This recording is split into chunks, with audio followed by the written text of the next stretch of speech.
Ата, өте керемет сөздеріңіз.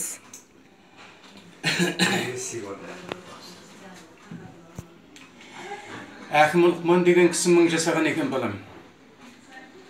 Сонда, Әкім Лұқман, 1000 жылдық өміріңізде не үйрендіңіз дегенде айтқан екен жарықтық. Менің 1000 жылдық өмірімде үйренгенім, намазға тұрғанда жүрегіме ие болуды үйрендім депті. Тамаққа тұрғанда қолыма ие болуды үйрендім. Қоғамда тұрғанда тіліме ие болуды үйрендім. Аллахтың құдірет иесі екендігін үйрендім. Өлімнің хақ екендігін үйрендім деген екен. Осы бесеуі шындық, ақиқат. Ақиқаттан адамдар жасқанады, көкірегі көп жұрттың тас қараңғы. Сағыз өмір бір күні үзілгенде нағыз өмір өліммен басталады. Өзіңді өзің алдап жүргеніңде ажал кеп тұтқиылдан басталады. Шырқыратып жаныңды суырғанда жалынғанмен 100 жерден кеш болады. Аяқ асты боп қалар осы күнгі асқақтаған армандар асқарады. Бақыт, байлық, не түрлі құндылықтар жалғыз түйір иманнан пәс болады. Ақыреттің азығын алмағандар ақырында аңырап аш қалады. Пысқырмаған Алланың бұйрығына пысықтардың қалмайды бастабағы. Ерегісіп күнәні жасайтындар құтылмайды жазадан қашса дағы. Тіршілікке құлшылық жасап өткен қорбалар сөзге құлақ аспағаны. Көрге түспей жатып ақ көресін, көргеннен қалмайды оның басқа малы. Бұдан асқан шындық жоқ қақта қалам. Көрсе өтпесін бізге осы масқараны деген екен балам. Мінекей, шындық ақиқат осы. Ата? Бүгін бар, ертең жоқ болар, уақыт бәрін ноқталар. Бесіктен шыққан жолаушы бейітке барып тоқталар дейді. Бәріміз бесіктен шығып кеттік, бейітке бар жатырмыз. Кім қашан барады? Алла біледі. Алла біледі. Туамын деп тумайсың, өлемін деп өлмейсің. Үкіміне Алланың кәне қайсын көнбейсің. Иман ізде бауырлар, тауда болса тас түнгі. Жеркен бесін қара жер, ертерек дей нәпсіңді деген бар балам.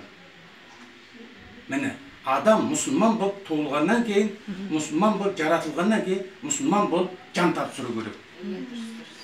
Алланың аманатын мұсылман күйімізге беруіміз керек біз балам. Күшті. Қазіргі жағдайларымыздың барлығы басқа болып кетті. Алыс беріс, барыс келіс деген болып кетті. Орыстанып қалдық, өзбектеніп қалдық, басқа халықтармен араласып кеттік. Әйтпесе біздің қазақтың салт дәстүріне жететін дәстүр жоқ. Әлемде жоқ ондай дәстүр. Өйткені ер кісі әйелдермен сөйлеспеген. Мен сіздің үйіңізге бардым. Сіздің үйіңізде мына бір қыз жүр. Қыз ба, келін ба, мен қалай ажыратамын осыны? Жүрген жүрісі жақсы, тірлігі жақсы, дастархан жайып жүр, үй таза, тірліктің бәрін істеп жатыр. Ал енді осы қыз ба, келін ба? Ажыратуым керек мен. Балам, сен осы үйдің қызысың ба, келінсің бе деп сұрауға правам жоқ. Ер кісі әйелдермен сөйлеспейді. Сондағы қыз бен әйелдің ажырымы қандай болады? Өтірік айтасың.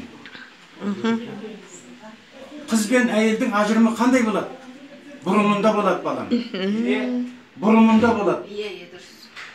Қыз шашында болады. Шашы бір бұрым болады. Бұрым деп мынаны айтады. Шашты өріп қойғанды бұрым дейді балам. Сол бұрым бір бұрым болады. Қыздың бұрымы біреу болады.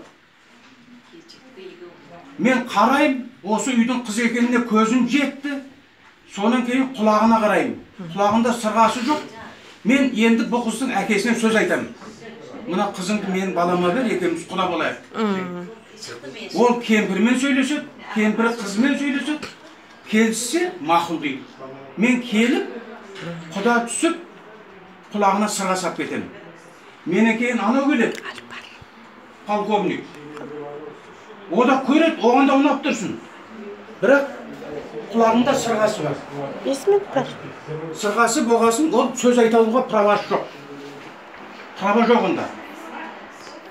Күндердің күнінде әкең ұзатады қызды. Той жасап, мен келін қып түсірем. Некесін қиып, шымылдыққа жатқан күні азанда тұрғанда бұрымды тарқат жібереді. Бір бұрымды тарқатады да, қос бұрым қылып өреді. Бұл қосағым бар деген сөз. Men bası baylы осы үйдің келінимін. Менің қосағым бар деген сөз, қосбұрым. Ал енді Құдай дүниеге қосағы болғаннан кейін дүниеге ұл әкеледі, қыз әкеледі. Ұл мен қыздың ажырымы балам мынау қолда білезікте болады. Bir ұлың болса бір білезік, 5 ұлың болса 5 білезік, 10 ұлың болса 10 қолыңда 10 білезік болу керек. Содан көремді, 10 ұлы бар екен. Сол қолын көрем, 5 қызы бар екен. Ой, пашота міне. Қазақтың салт дәстүрі осындай. Жаңағы құс 2 туылады дегенді айтып жіберіңізші, сол да керемет сөз екен. Мысалға, өмірде қызық көп қой ұғынғанға таң қаласың құс 2 туылғанда дейді. Құс 2 туылама балам. Кімге айтсаң да бір-ақ туылады дейді. Негізінде құс 2 мәрте туылады екен. Бірінде жұмыртқа болып туылады, екіншісінде палапан болып шығады екен.